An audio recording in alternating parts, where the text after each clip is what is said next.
Hello, hello, hello. Good evening to all our viewers all over the world. It's another beautiful day. It is the day that the Lord has made, and so we should rejoice and be glad in it. I'm rejoicing, I'm glad because I'm among the living. Praise God. How are you, dear viewers? I'm so happy that you are here. And if you're not here, if you're going to listen to this later, I really appreciate you. I just want to say appreciate you guys. Thank you, thank you, thank you. You know, without you, this show would not be here. So I just want to use this opportunity to say thank you, thank you. All right, as usual, you know who is speaking. Caro Babalola, your sister. God bless you all. I just want to first of all say, be thou exalted to the Lord God Almighty, the creator of heaven and earth, the one who always was, always is, and always will be. I thank God for counting us worthy to be among the living. It's a privilege I do not take for granted. If it had not been the Lord who was on our side, what would you have said? We just want to say, be thou exalted to the Lord God Almighty. Thank you, Lord. And of course, you know on this platform that I declare that Jesus is Lord because he's the Lord of all lords, is the King of all kings, the ruler of all rulers, the wisdom of the wise, and the power of the powerful. And also, we have an anchor on this show taken from Psalm 107. He said, oh, give thanks to the Lord, for he is good and his mercies endures forever. The B part says, let the redeemed of the Lord say so. And there's another translation that I love so much. It said, let the redeemed of the Lord tell their stories, whom he has redeemed from the hand of the enemy. And of course, you know, on this platform that we tell our stories, we use our stories to encourage people. We use our story to empower people. We use our story to inspire people, you know, just to tell them that, you know, you are not alone. You are not alone. Whatever you're going through, somebody else has been through, and they, by the grace of God, they are on the other side. You know, you hear been through. So you are not that particular situation that you have been through. You only walk through it. The Bible says, even though I walk through the valley of the shadow of death, I fear no evil. For the Lord is with you. His rod and staff will comfort you. No wonder when you're going through situations in life, sometimes you feel comforted. You know, you just feel that comfort. That comfort just comes from nowhere. And you'll be wondering, oh my God, what's going on here? That is the Lord that is comforting you. You know, I just want to encourage you that it doesn't matter what is going on with you. Just be patient. Just a little bit patient. You know, just trust. Put your trust in the Lord, and He will surely see you through. Because He said He will never leave you nor forsake you. And that is the truth. That is the truth. Today, I have a beautiful sister of mine. And before I introduce her, our topic today is Iceberg principle of success. You know, everybody want to be successful. Everybody like to be successful people, but you don't know what they go through. You know, it's just the top of it. We say, but you don't see the under, the below, before that success, before they became successful. What is that disappointment they went through? What is that failure they went through? What is that cry? Some of them will cry. Some people will want to give up. And because they believe in what that vision that they have, they say, no, no, no, no. I'll keep on going. I'll keep on going. I'll keep on going. Some they lose money, they lose family, they neglect their family in the process of being successful. My sister here, she is going to tell us more about that today. I so much love her. She is another beautiful, bold woman of substance. She's a medical doctor. Honestly, I mean, I look onto her and say, wow, how do you do all this? Sometimes you think you are doing well until you see other people doing much, much better than you. And that's why we bring this kind of program. I will bring those beautiful women of God to this platform to encourage you. Honestly, whenever I speak to her, I'm always usually very much encouraged to see a sister of mine flying. And she's got I just want to read her profile, please bear with me. MRCOG United Kingdom, MBBS Benin, MSc Public Health Research Edinburgh, then MSc Clinical Education Shenfield, PhD Law and Criminology ongoing. Can you imagine? She's a medical doctor and she's doing law and criminology. Oh my God. She's an author of My Father's Daughter. She's a consultant obstetrician and gynecologist. She's a clinical educationist and medical stimulation trainer. Women and youth advocate. Oh my God. Oh my God. She's motivational e-space blogger. I mean, we're gonna put that website there so you can visit her website. She's humanitarian and global goodwill ambassador. She's a president, University of Benin Alumni Association, United Kingdom branch. Please help me to welcome Dr. Lawrence. Loretta, I'm so sorry. I'm so sorry. I'm just too excited. Please, sis. Dr. Loretta Oduwari Ogboro Oko. Is it? Yes, Auntie Carol, Babalola. Good evening, ma, and good evening to everybody watching. And thank you for that introduction. I was half wondering who are you talking about and looking around me, It's but you. It's you. I'm I'm the only so one happy here. to have known you, honestly. And what do I say? Is it the best of it all? You are from my state, so I'm Yes, so and just proud. student to the world. Yeah, you're from my state, Edo State. You know, beautiful woman. You are beautiful. You got brain and everything. I'm proud of you. Honestly, I Thank you, am. ma. Thank You you. are a Thank you. mentor to many. You know, Thank when they you. think women is only women belong to the kitchen, that's not true. That's not true. Thank you, ma. I am humbled, very humbled. And I think all those who, who are out there watching, um, I also thank people who, like you, take on promoting our humanity. Um, God bless you for all you do. Thank you, sis. I'm so amazed, honestly. Reading those, your profile. Oh, you are an educationist. You are a gynecologist consultant. You are still doing criminology law. Oh, some people like book. You are one of those people. I'm so proud of you. Sis. I'm so proud of you. Please Thank- introduce yourself and tell us about your So upbringings. yeah, you have said a bit of it. My name is Loretta. Loretta Oduware Ogboro Oko. The Ogboro is my father's name. The Oko is my handsome husband's name. Okay, So I have a handsome dad, or I had a handsome dad and a handsome husband, and I've combined both names together. please. Actually, my husband actually told me to keep my father's name. That's And good. the reason he did that is not far-fetched. I think having known me and us being friends, he realized the premium I place on my dad. He realized how I valued how my dad raised me. So for him, I think he just realized that if this woman is to share her eternal love with me, I must also show that respect for her father, and opted that I keep the name. I'm the daughter of Richard Osarogiwa Harold Ogboro and Rose Ogboro Ni Uwadiai.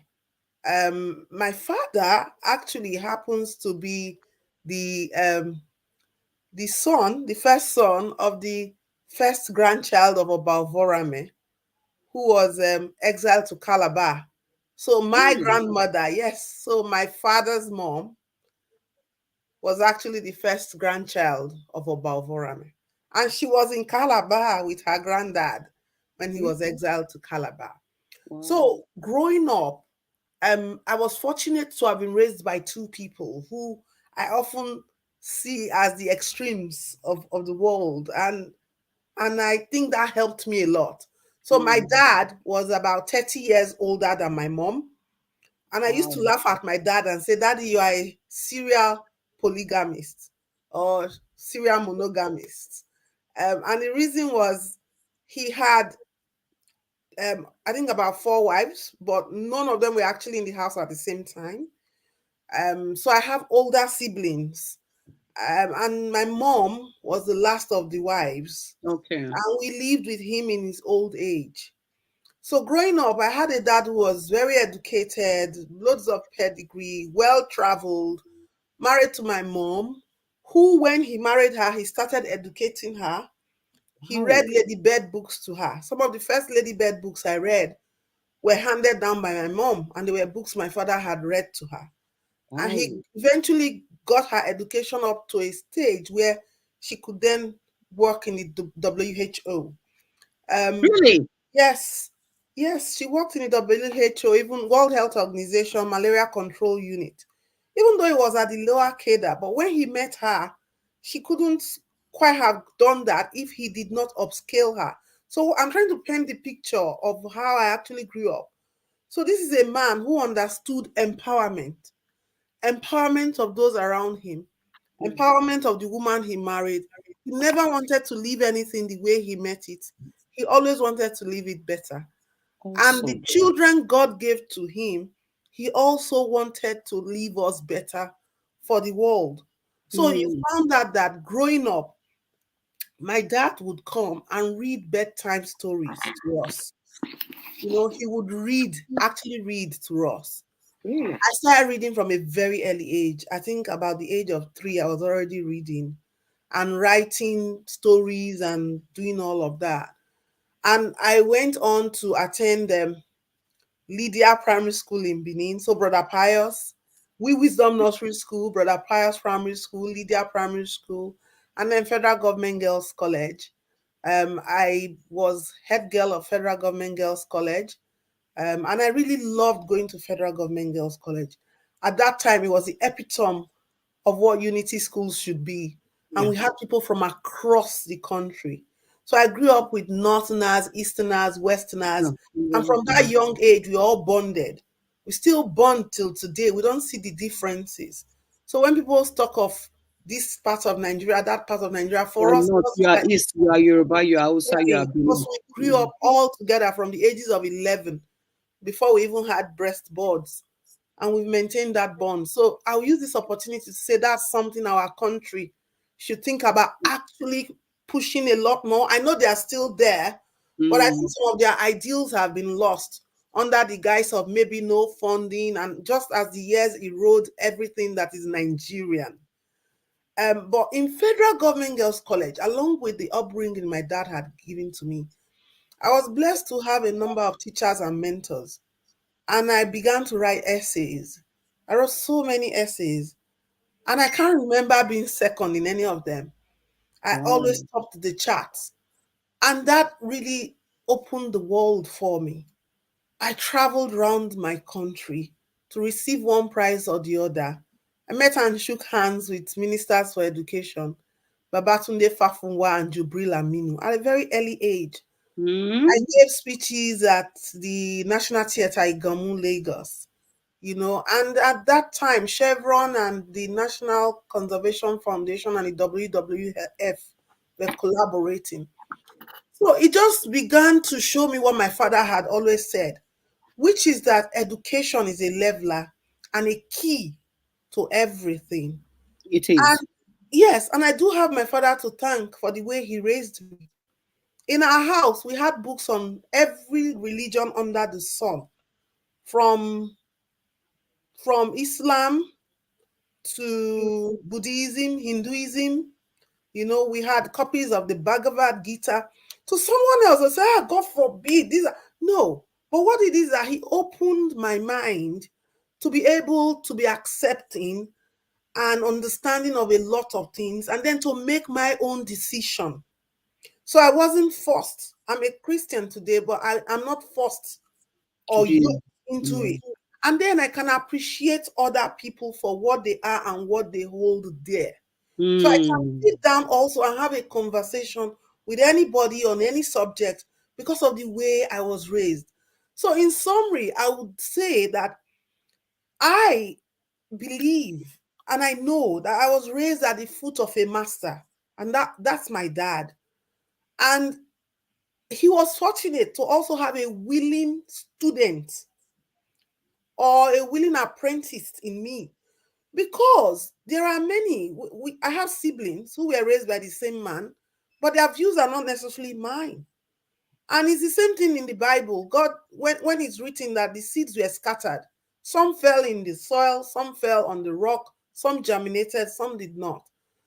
But I think the best things that as parents and as humans that we can bestow our children and our mentors and our mentees, sorry, is that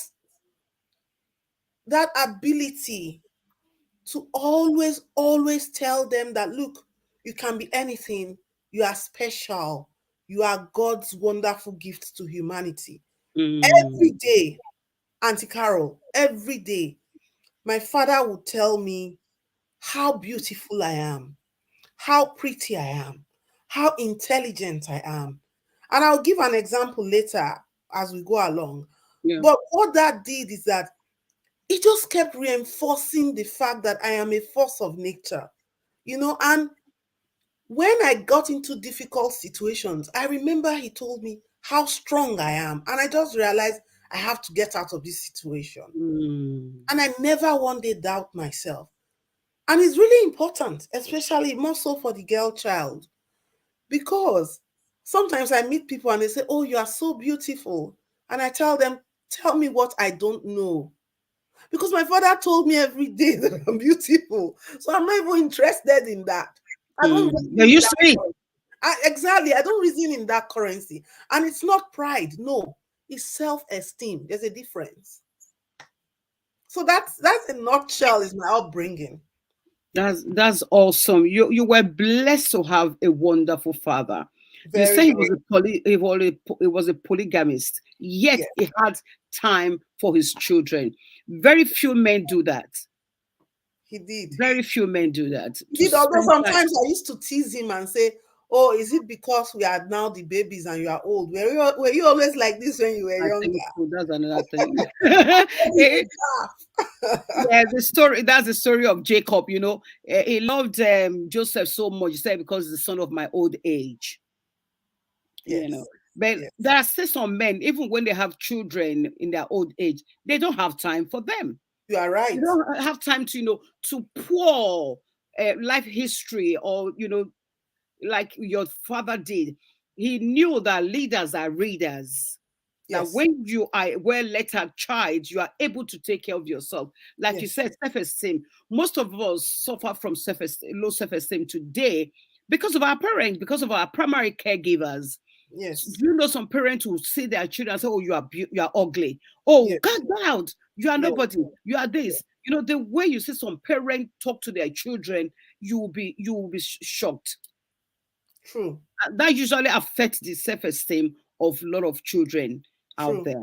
The And Lord the will bless parents you. know no better. They know They no don't. better They don't. They don't. because um my dad, his father, was one of those parents in quote who spoilt children.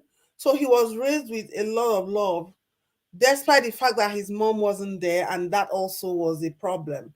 But I think what I'm trying to point out is that you must have an emotional bank that is full. If you are emotionally bankrupt, you cannot issue checks of love. No. If you don't have something, you can't give it.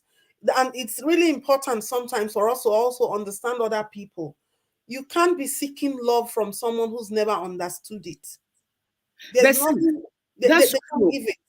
But that's true. But you too, you don't even understand. Okay, like me, for example, coming from where I came from, I don't even know I needed somebody as a parent to love me. So I wouldn't even know if my father or my mother is bankrupt, of love. You know what I'm Emotionally, saying? Emotionally. because that's all you know. Well, you have a point there. So I mean, it's just like now. I intentionally have to say, no, I don't want my children to go through what I went through. Yes. I learned from my parents' mistake, and then I want to do better. And Yes. it has to be intentional. Most people, they just, continue. A luta continua. They continue from there where their father or their mother stopped, unfortunately. So where did you grow up? So my upbringing was in Benin City, and all those schools I mentioned were in Benin City. But I think we were, if I'm allowed to use that word in quote, we're children of the elites growing up. So all those children you call ajebota, Mm-hmm, mm-hmm. growing up. That's how my mother didn't used to let us come out of the house. You couldn't. My mother is a very meticulous, pedantic, obsessive, compulsive person with neatness. So you can't even go outside and go and play. And so we'll stand in the. We used to have events in the small house where we were in, looking at other children playing outside. And when my mom would be going to work, she'd say, "Nobody should leave. Oh, all of you stay inside." And all my siblings, as soon as she goes, they run out to go and play. But I will sit there. I won't go anywhere. You are the Mary. You are the Mary that sits at the feet of Yeah, I'll Jesus sit Christ. there and then I'll be reading my book. And they would come and think, this one didn't go. But by the time mommy is just coming back, everybody runs back home. And for many years, they thought I was a very good child and really normal. But Auntie Carol, when I went to medical school, I realized I was the abnormal person because the average normal child is actually meant to run out and go and play. That's the truth.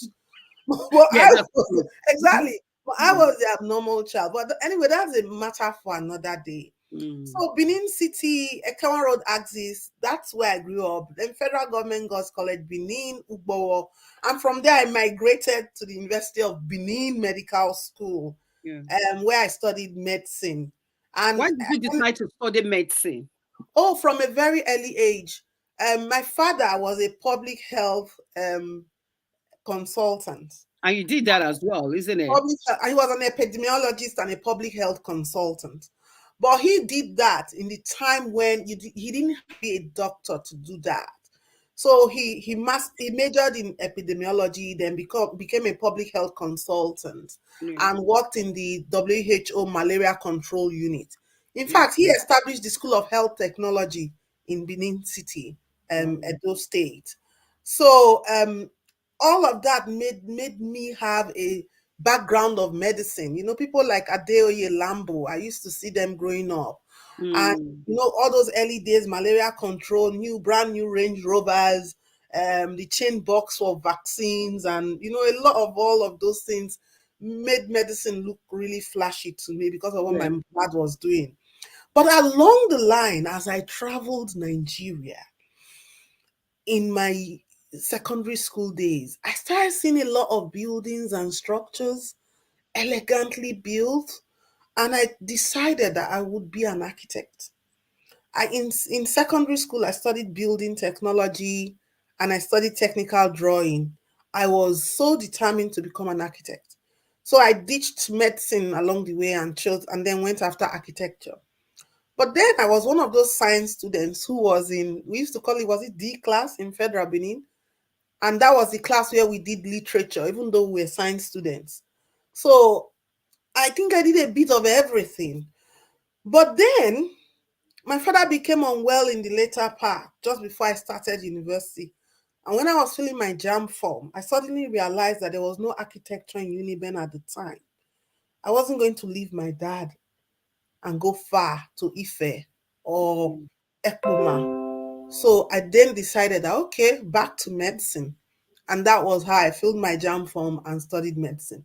The way I see it, I believe that whatever it was I chose to do, I would have done it well. Because I mm, don't believe in half measures. As a human being, I wasn't raised like that. mm. I believe in doing things and doing them well. Well, But here I am today, a medical doctor with my subspecialty area in the care of pregnant and non-pregnant women. wow. Gynecologist. Yes, an Awesome. obstetrician. Awesome. Awesome. And then why did you decide to go and study law and criminology again? Because It's simple for me. I'm a lifelong learner. Learning does not ever stop for me. And if Mm, you notice, I have always studied. So when I finished medicine in Uniben, and after doing my house job in UBTH, I mm, decided that I needed to go and seek some more knowledge. Particularly, I was attracted to public health. Understandably, that was my father's field.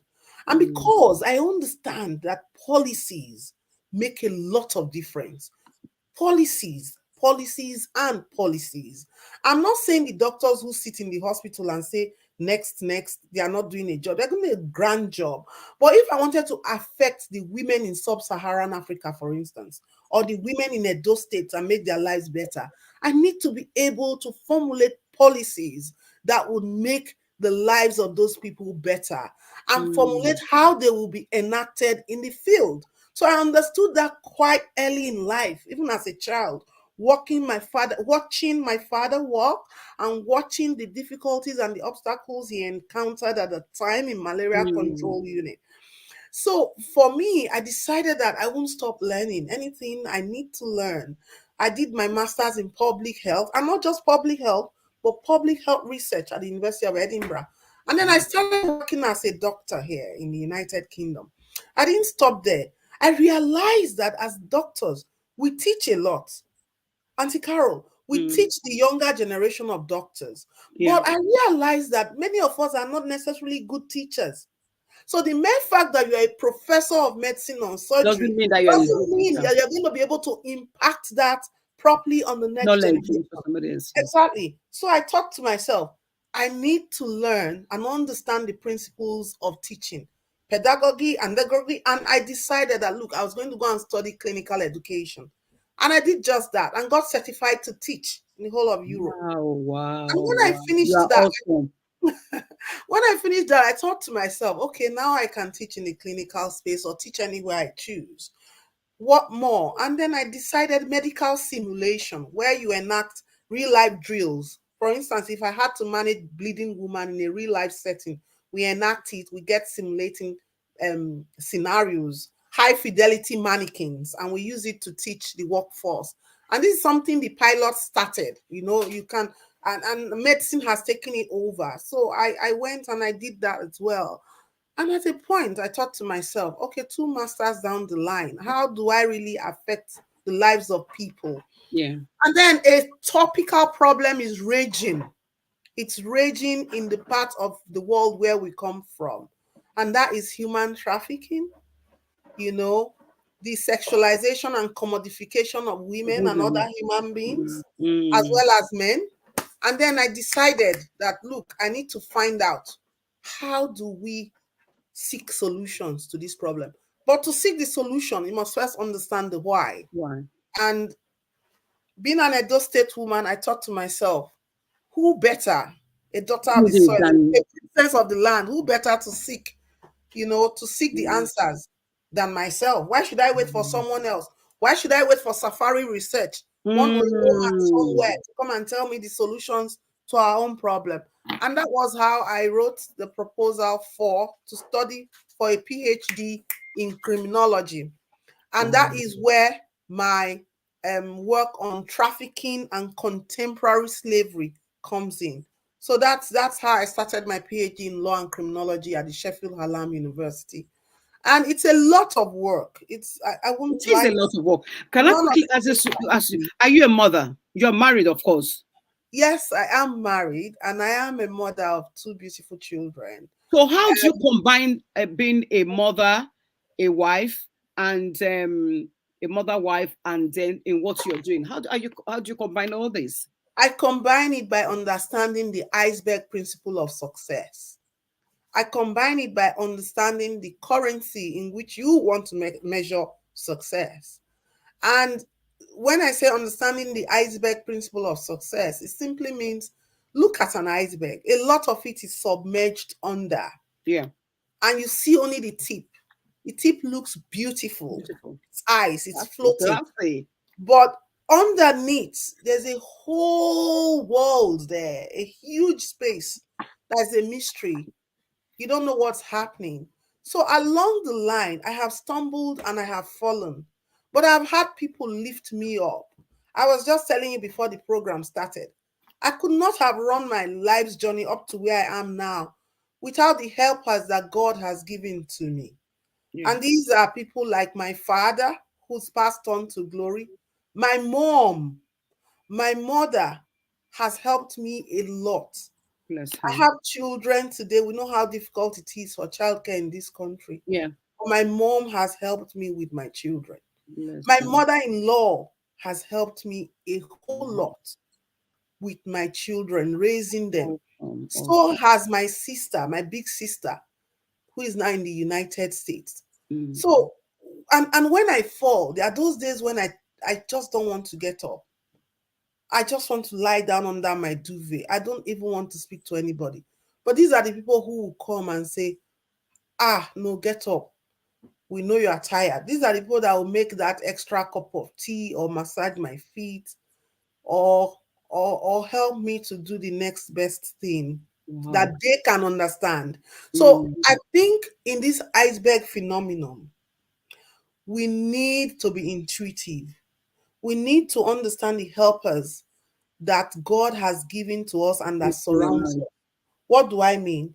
I have a friend who told me, "Oh, I'm struggling. I can't help childcare. I can't do this. I can't do that." And I said, "Oh, why don't you get your sister?" She said, "No, I beg, my sister wahala too much." Translated, my sister's wahala is too much. "Oh, why don't you think about getting your mother-in-law to come in?" "Oh no, she'll come in and destroy my home." "Oh, why don't you?" And there was an excuse for every person, and I smiled. You know why I smiled? Because for you to actually live with people, you have to actually make sacrifices. You yourself are not perfect, but you Mm. have a goal and there's something you want. So Mm. for that period, you need to stomach everybody. You need to be able to say, I need help, reach out for help, and make the sacrifice that accrues from that help. You are very right, sis. You are very right. But in fact, what she said also is right. You know, there are some parents, they say you can choose, you cannot choose your siblings or your parents or your sibling, but you can choose your friends. Sometimes those people that are very close to you can pull you down. You know that. I agree. I You are agree. And so I have, blessed. You are so blessed that your mother-in-law helped you. Your mother was there. I know you are good, but there are some people who are very good, and yet they meet horrible mother-in-laws or father-in-law or Sister even mothers. Carol, Sister Carol, I've been there. I've been there, I've done that, and I've seen this. And I'm telling you that sometimes equal and opposite reaction is what happens. The laws of physics, the laws of nature, they don't lie. Yeah, And will you tell me that because people drown in water every day, you won't drink water anymore? yeah, We have all been beaten, even by our own relatives, by our own siblings. But what I'm trying to say, and you can see I gave many options: mother yeah. in law, sibling, friends, and this person is saying, no, no, no, no, no to all of these. Your Okay, yeah, helpers are already with you. yeah. They are. They're around Open you. your eyes and see them, You're right. and they will come to your aid. Stop looking, some of us are looking far ahead. I tried au pair didn't work for me, but it worked Mm, for some other people, yeah, you know. So we're mm, all different. Seek out your own unique spot. But I think the point I'm trying to make here is that there is this engine room of everybody that you don't see. yeah, You see me and you now, we have foundation powder on our faces. We look glam, glam, glam. Most times people see that part of me. And there was a yeah. day someone actually screamed and said, "You mean you're actually a medical doctor?" And I smiled because the person just couldn't understand. Oh, the person was like, "You don't look like a doctor." And I asked the person, "How do How do doctors they look?" look like? How But do you they see, look? that same person would come to my engine room and can't Mm, stand the heat. I'm telling you, I the know. person We won't be cannot able stand to. the heat. No, can't stand the work I do, can't stand the multitasking, will fall Mm, by the wayside. So mm, you need to understand this concept. And how do you measure success? How? Each and every one of us there, how do we measure success? Unfortunately, our society, if I'm to use, and I think it's more magnified in Nigeria, where we come from. yeah, So I will it is. zoom into that. But worldwide, I think that sometimes There is a very wrong notion of success. People often think it's a measure of how much money you have, Money. It's all about money. how much paper certificates you have, Mm. how much, but that's not it. For me, my measure of success is very, very different. It's even worse now in our society if I zero in home, where people think success is how many cows you used to bury your dead mother or father, how much is sprayed at a wedding, Mm-hmm. how many people attended a wedding, a one-day Mm. event, how many side chicks does a man have, Yeah. how many Louis Vuitton bags do you have, Auntie Carol? Or how many people are in a church's congregation? How many Mm. private jets does XYZ have? Nice. And our society, without knowing it, we have sort of glamorized these aberrations a lot more than other Mm. parts of the world. We have you. I don't know where we lost it. But a simple example is this. There was a time I traveled home from England, Mm. and I got home, I wore my t-shirt, wore my shorts, and went out with my younger sister. She was obviously very well decked up, another very That's pretty, it. That's it in Nigeria. another very pretty specimen of humanity, very beautiful woman. Mm. And then I went out with her and my mom, and then we went to a relative place, and everywhere we went, they were greeting my sister. And my mom was like, no, Elna Kewebore, telling them this is not the one who came That from came abroad. from- This is the one who came from. And then they will turn and look at me and say, "Ah, why is she looking like this?" Why? So you could see that my society did not consider me relevant at that point in time. They didn't Yeah. quite see the need for me because their vision was obliterated by their own vision of success. Yeah. You That's right. know, You are very right. Yes, sorry to come no, in it's here. okay. Why? Because I did that as well when I was in Nigeria, when I was very young. I went somewhere, a lady came from London. If you see the way she dressed, just casual, very, very casual. And they told me, oh, she's just from, I looked at her from head to toe. This one from London. This one, I don't think so. I don't think so. Because it's our mentality, the way we think in Nigeria is quite different. It's when I got here and I realized, I said, oh my word. So this is it. And even here, you are right, Andy Carroll. Even here, you still find their own measure of success. I enter certain places sometimes and they look at me and they're like, oh, you see that look of people actually questioning you with their eyes. Should you actually be here? I've Yeah, had but here is patients. color. It's about color here. Yeah, but yeah, It's it's more almost color. the same thing. You see, patients ask me, will you be doing my surgery? And I go, oh, yes, do you have a problem with that? And then they go, oh, no, no, no, no. You know, but what I'm trying to say is because of my upbringing, I Mm, realized that I didn't have to paint anyone's canvas. I didn't have to. There's a chapter in my book that says being left-handed in a right-handed world. My book, My Father's Daughter. I didn't have to. My father made me realize that all I had to do was justify to my conscience and my God if whatever I'm doing is right or wrong. And once I'm convinced I'm in the right, then I forge ahead with it. It mm, doesn't matter what the left and the right is saying. And it's in the Bible. Say mm. 10,000 shall fall at your left, another, and A thousand you and will be, 27 yes, and and ten thousand to left. you will be standing and you'll be firm. So, Mm, how do we measure success? And for me, my measure of success is how many lives I can touch and how much learning I can acquire. Those two mm, are my measure of success. So, you find out that, and this is probably why I often have, um, I often have some differing opinion and view of life with a lot of my female folks, bless them. mm, Sometimes I don't even find a common discourse ground with some of us because They are probably telling me about the latest bag in town. I really don't care because my dad raised me up to know that Mm. any bag I carry becomes a designer. Any Because, clothes I wear because you are is special. a personal special. Yeah. So they are talking to me, and I'm really not. It goes in here, it's coming out there. Some of Mm. them sense it, feel a bit, you know, not comfortable about it, and Mm. you just sort of drift apart.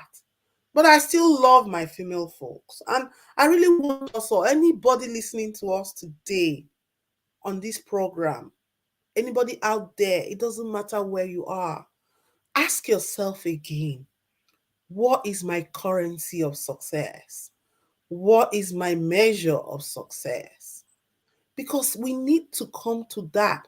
We Mm. need to quiz ourselves as a race. There's a popular quote I have. I find it myself among many. It states that our shared humanity is the true religion.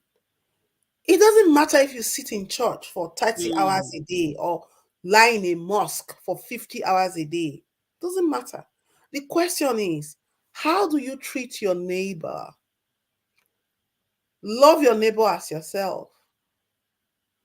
Or a husband who has been given the commandment, love wife Your wife, cherish your wife, love your wife, and cherish like your God wife. loved the church. You know that's even more difficult than be submissive that they keep quoting first. Yeah.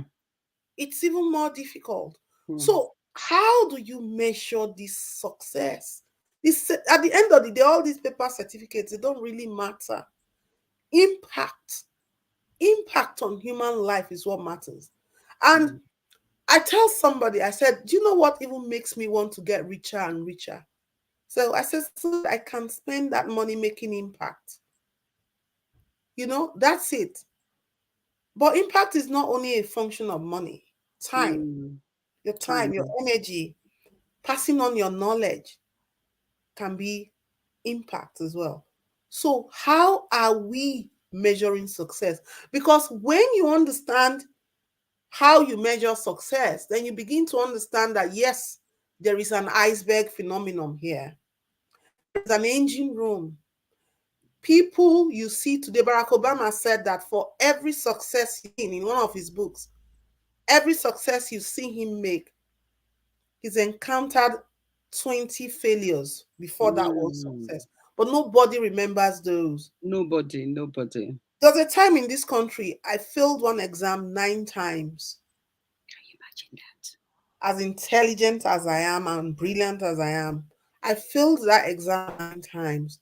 And I was even asked not to write it again. I couldn't at that point in time because I had exceeded the currencies for that exam. But Mm. one of the professors I worked with told me that you're one of the most intelligent minds I have seen. And you're Mm. not passing this exam because of everything else going on in your life. So let's sort those things first. And I'll write Wow. a letter and tell them to consider you to write that exam again. And that was exactly what he did. He made sure I went part time. He made sure I did this, I did that. And he wrote to them, and I wrote that exam and I passed it. So, along this iceberg road, this tough journey, there are helpers that God will send your way. They Mm. may not come in the clothes you think they'll come in. They may not come in In the from the color. places in the color. They may not come in the places you will be expecting, Mm. but they are there. You must be discerning to even recognize some of them. Correct. You're very correct. You're very correct. Be very discerning. And that is the truth of the matter.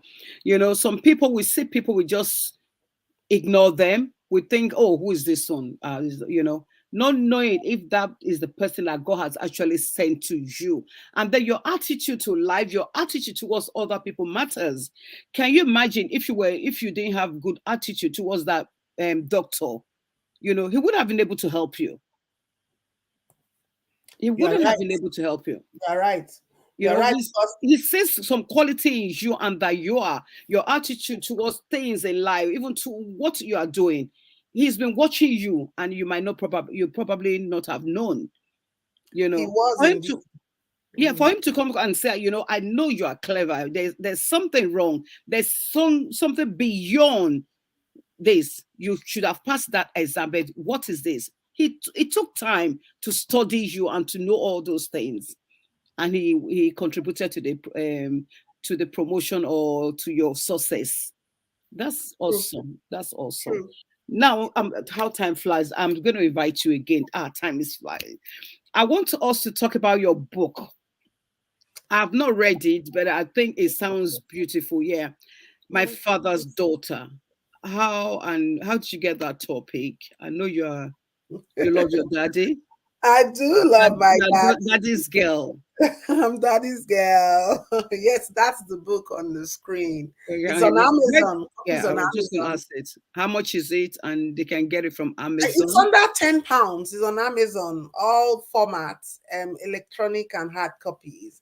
And it's also in Nigeria, in Lagos states, those states, we have hard copies, designated outlets. Um, and on Okada books to download and read as well. Your daddy So was a fair man, Oyibo. Was able. yes, yes. No wonder So all women were rushing after him. I know he was a fine boy. I used to laugh at him. That you're a fine boy. I But my see, you see mom you is there. very, Oh, see, very slim and beautiful. yes, yes. And my mom is very pretty. I saw Very, her very just now. pretty. Yeah, she Yeah. is. I think She is. they realized how pretty she is, so they gave her the name Rose, after Yes. the rose Rose. flower. Yeah. Oh So wow. so for my Mm. book, I carried this book in my head for many, many years. And Auntie Carol, this is where I also tell you that the people around you matter. It does. And then I would have my friends call me up and say, "Oh, Loretta, I saw Chimamanda's brother today." And I told the brother that if my friend Loretta, who had been writing since secondary school, did not go and study medicine, and she kept on writing, I'm sure she and your sister would. She will be bigger than your sister today, and they'll come back and tell me, and I'll smile. And then one day, one of my very good friends, Ayo Niaziegbe, now Itoya, she called me up and said, Loretta, that book that you have been saying you want to write since how many years now? You're going to write that book. I said, yes, I'll write it. She said, no, no, no, no. You have 1 week to give me a manuscript. I was like, and this is one woman I call her a force of nature. She's Oh almost like good. a tornado Oh. when she starts. So I said, okay, Ayo. She said, just give me your word. That's it. She knows me. So she wanted to exact that word from me. That Mm. once I give her the promise that I'll give her a book in 1 week. And then I said, I was even half asleep that I said, okay, Ayo, I'll give you a book in 1 week. And I forgot about it the next day and the second day. And then the third day, I told my daughter, I said, Ayo, Minus 3 days. so minus 3 days, I said, Ayo Mm. said I could give her a manuscript in 1 week. What am I going to do? And my daughter said, are you really scared of her? I said, no, but if I don't give her that manuscript, I'll be in big trouble. I said, one, I'm That's giving her one. accountability, isn't it? It's Exactly. good to have your friends that can, push you to Yes. success. But that's how I've been raised as well. Don't forget, my father has raised me to keep my word, maintain my integrity. Integrity, yeah. So I said, what am I going to do? Then, so this was Wednesday. And then on Thursday, I said, I'm in big trouble. So do you know what I did, Auntie Carol? On Mm. Friday, I shut down completely. Friday, Saturday, Sunday, I wrote this book. Wow. On Wow. a Friday, on Monday, I gave her the manuscript. And she said, thank you. And she said, now you will take this manuscript again from me. So she read it and she came and said, yes, I agree. This is good. Now you take this manuscript again from me and I'm going to get this book printed this year. So what am I saying? I'm just trying to tell us that the people we surround ourselves with, they matter. They do. If you They look can at make or break you. or make or break you, every single success story today, and I'll tell you one before I even leave here now. Another one is when I first got to the United Kingdom. I hadn't paid my school fees. And the University of Edinburgh was one of the big five in the course I was doing. So I was scared. I told the young man I went to stay with, 5 young men were living in one house, but they were magnanimous enough to let me stay with them. They left the bed. Really? You were Yes, they not left. married at that time. No, I was married. Actually, the young man who owned the house that we used to call landlord was my husband's elder brother's classmate in school. I was already airborne before they contacted him, and he came to pick me at the Edinburgh train station. I was so dejected because I hadn't paid my school fees, thousands of pounds. And I said to him, "What am I going to do?" He said, "Don't worry yourself. I'll take you to school on Monday. We'll go together." I was like, "Really?" So, yes, this is England, this is Scotland. Nobody will drive you. You will start school, then we'll find out how to pay the school fees. I was looking at him. Is this man normal? But to cut a long story short, that was what he did. Himself and the 5 boys, they left one room for me, and I would clean and tidy the house for them and do everything for them. He took me to that school. He took a day off work. And that was how I started school. Wow. And eventually, along the line, my school fees got paid by myself 6 years later when the school wrote to me to say, "Your sponsor has refused to pay your school fees." But I had started working. Hmm.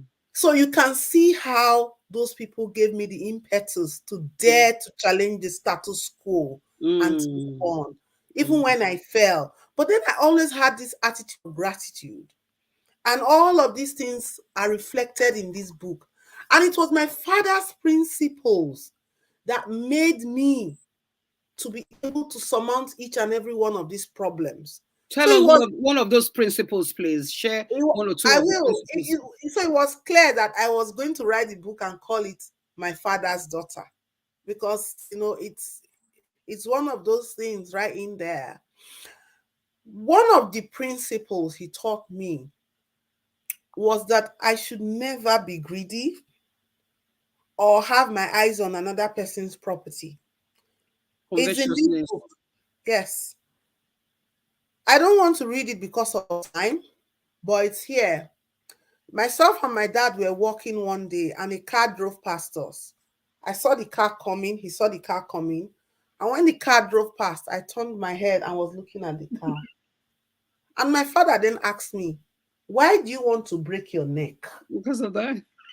I said, I saw a fine car and I liked it. He said, "But you saw it coming. You admired it coming." I said, "Yes." "So you had appreciated its beauty." I said, "Yes." He said, "The singular act of turning your neck is now greed. You now want what does not belong to you. When you saw it coming and you admired it, all you had to do was tell yourself, a time Hmm. will come, I'll work very hard and I'll get this car." And that's it. That was one. The second Hmm. one of my aunties came to the house, opened her wallet to give me something, and I looked inside. My dad said, "No, you do not look into another person's wallet, box, handbag." And I'm still like that till today. Hmm. So immediately you take out greed from an individual, I think you've done 60% of the work. But it has to Hmm. be a conscious learning process. It has You to must be. deaden self to project selflessness. I mean, what you are doing now, Auntie Carol, is anybody paying you? No. No, but you are doing it for humanity. Yeah. You could be somewhere on a beach, somewhere enjoying yourself, but you chose to do this and to let other people learn. Yeah. You know? And just to add that along the way, I was so unwell. I didn't go to work for a whole year in this country. In Really. fact, I nearly died. I had brain surgery. I had all sorts of surgery under the sun. Wow. But and that's what my I have a second book. It's called Heart Webs. It's also on Amazon. My Hmm. third book, which is going to be a sequel, it's this one. That's what it's going to explore. That Hmm. time of my life that I was so unwell and I couldn't even go to work. That I did not die is a miracle in itself. Glory But be to nobody God. sees that now. No. Nobody sees those cars. Nobody, all people see are these your fancy glasses and your pretty iceberg tip. But when we Mm. understand that each person has a story and a journey, then we are prepared to forge our own journey and to move at our own pace. You can't write another person's story on Story. your own storybook. You can't paint another person's story on your own canvas. But sometimes, society makes people want to do that. They don't Yeah. want to. Well, society makes it. Oh, your friend is married. What are you waiting for? You're not married. Oh, your friend has bought a car. In this United Kingdom, there was a time people were asking myself and my husband, why don't people have cars? Why are you still trekking? When I was getting married, there were only 30 people there. 30. A lot of my family members Here or in Nigeria? in Nigeria, they could not understand why I was not blocking the streets, why I was not selling ashwebi. And at that time, you were a doctor. Yes, they just couldn't understand why. But you see, I knew from the way I was raised that a wedding is a one-day affair and a marriage is a lifelong contract. I Mm. wasn't going to sacrifice my marriage on the altar of a one-day affair and feeding the multitude. No, it And doesn't then make sense. borrow money, not even feed. Borrow Borrow money money. to feed. I wasn't going to do that. And you Mm. also find out that today, a lot of my friends know me. If you're my true friend, you know that I don't sell ashwebi and I don't buy ashwebi. Those who buy and wear, all it's all well, it's all good to Well, them. That's good. what Yeah. they believe in. That's a Mm. currency they also reason in. But I Mm. don't. I could buy your ashwebi if I'm moved and use it for another event. I won't even wear it Mm. to your event. I'm not interested. I Mm. can't be confined. I can't be restricted into a box. And wearing those ashwebi makes me feel people are wearing a uniform and they're all conforming in a box. I can't. My Correct. mind Correct. doesn't work that way. My mind is an Mm. independent and liberated mind. And I'm glad that I managed to find a man who reasons like I do, Praise God. who is never interested in caging me. I And was has just going to ask never that been. question because some men don't like their wives being, being higher than them. It's very typical, especially an African man. How did you manage? Although you said it earlier on that your husband is your friend. He is my friend. And I'm How I sure, managed. sorry, I just want to quickly chip this in. And I've told my children to don't marry somebody who is not your friend. Yes, Don't you that's true. ever marry somebody who is not How your how friend. did I manage it? I managed it because first of all, Auntie Carol, I understand myself. So when I said it took me time. So growing up, I didn't realize what my father was doing. And my mother realized it. My father was raising me to be me without apologies. He was Mm. making me a left-handed person in a right-handed world. There was a time my mother told me to boil yam and I put salt in it. And my mother was beating me because I shouldn't put salt in it. Was going to be meant for pounded yam. Okay, okay, yeah. But my dad came and said, "Don't worry, I'm going to eat yam today. Don't pound the yam anymore." And my mother started crying. She said, "Nobody will marry these children. You You are are raising spoiling them them. wrong. You are spoiling them.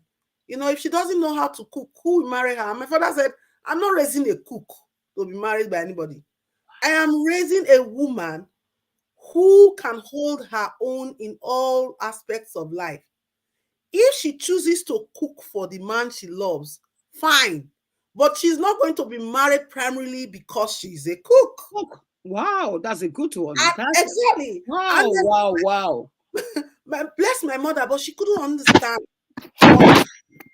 And then growing up, I then realized that I was such a free spirit. When I walk into a place, I make conversation with all the men till tomorrow. 90% of my friends are men. How And is I your love husband coping? them. But what I'll tell you how it's coping. But what happened is this, because I understood myself, I realized that for many of these men, it's okay for them to be my friend, but they can't marry me. The reason is because they can't cage me. So I needed to then look out for that man who could stomach my excesses. And this is where some of us women we make mistakes. That man will not come as a tongue speaking, Prado driving rich brother. In fact, I remembered what my father told me. I used to look at the Naira notes. I will Mm. see it signed by the governor of Central Bank. The name then was Ahmed. I'll say, Daddy, I want to marry the governor of Central Bank. My father would laugh. He said, well, you have to look in your class now for Mm. that person that will become the governor of Central Bank tomorrow. But if you Mm. wait until he becomes the governor of Central Bank, Modern you're going to Exotic. miss the boat. I think exactly. So I think each time this kept ringing in my head. And obviously, a girl must kiss some frogs to actually understand that no, these frogs are not meant for me. These are not my princes. Mm. And along the way, I then made a list. Auntie Carol, I made a list. I wrote, I want a man who does not drink. I want a man who does not smoke. I Mm. want a man who does not womanize. Mm. I want a man who is raw intelligent. Intelligent. That can equal you or above you. Yes, a man I can have a discussion with.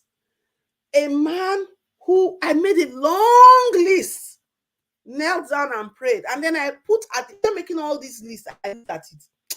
Then I came and put a big box at the top. A big box at the top of my hand. I want a man who will not put me in a cage. Wow, that's the ultimate. And I put that big box Yeah. because I wrote all these no, woman, not womanizing, not alcohol, God fearing, Mm. intelligent. I wrote all those things, but then I looked at the list and summed up the list in that big box. I want a man who will put me in a box, and I circled that. And I started looking for this man in amongst all the sea of men, you know, and I wasn't finding the person.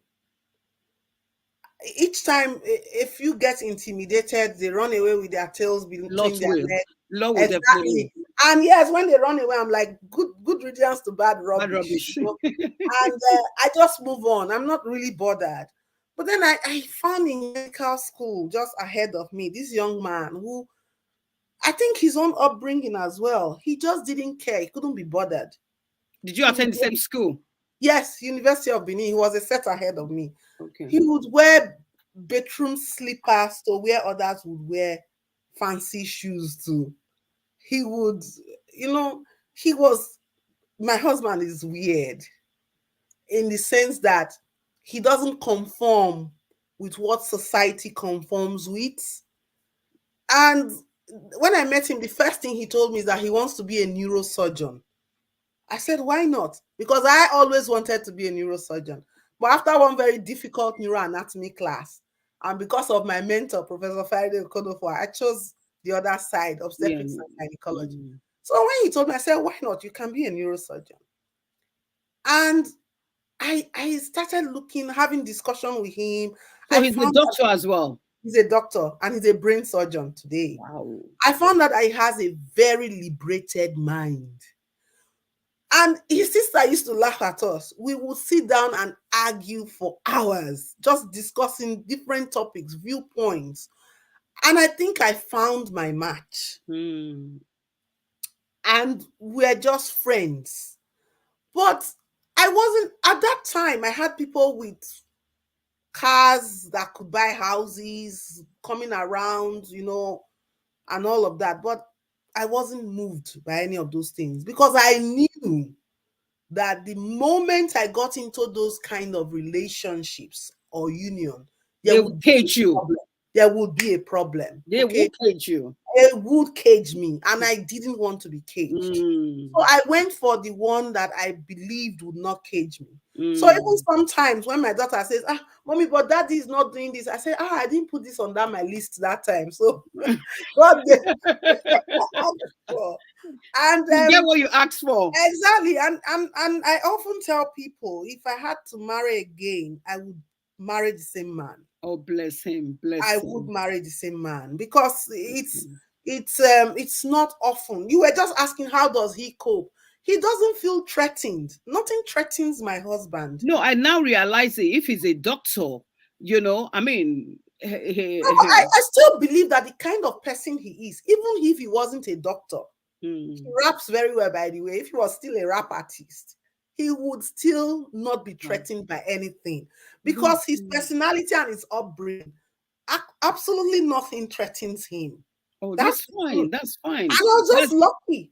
you are blessed, and he's one in a million. But most Edo Bini Isha. Oh my God, you want to be you want to be all and all. Study, study, Auntie study. Carol, are you sure you're not stereotyping these people? I'm It sorry. may I not mean, be because they are Benin or Ishan. It may just be their upbringing. their upbringing. Yeah, I mean, it's the people And that have. whether we like it or not, upbringing goes from generation to generation. So, That's like you said, true. I am just blessed to have found. I tell most of my friends, they'll be chatting. I say, yeah, happy to be my friend, but you can't marry me. Some people tell my husband, "Oh, we really love her. She's doing this, she's doing that for you." And he tells them, "You can't marry her." So for me to be doing those things, I just want to do them, and this is what Mm, men should take away. Whoever your wife is, whatever your wife is, if you give to her, she will give to you double. yeah, because we are incubators. Because we are We reproduce. incubators.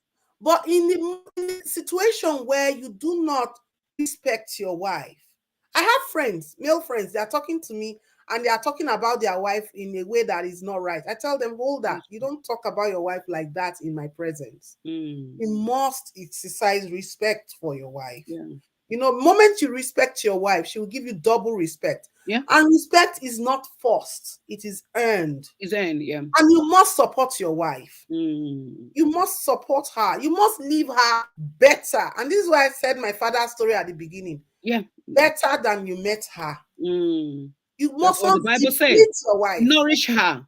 Nourish her. Yeah, You must love not, her, nourish her.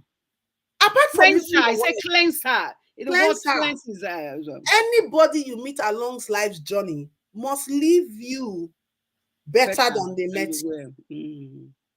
On that note, we're a bit, we're run over our time now. I just want to ask you one question that I usually ask everybody that comes on this platform is looking back looking back now, what is one mistake that you have made that we can learn from?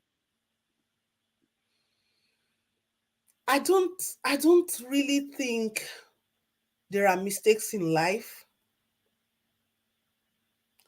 Everything that happens is a learning opportunity. And Auntie Carol, if I have to tell you all of my learning opportunities, we won't live here in 3 years.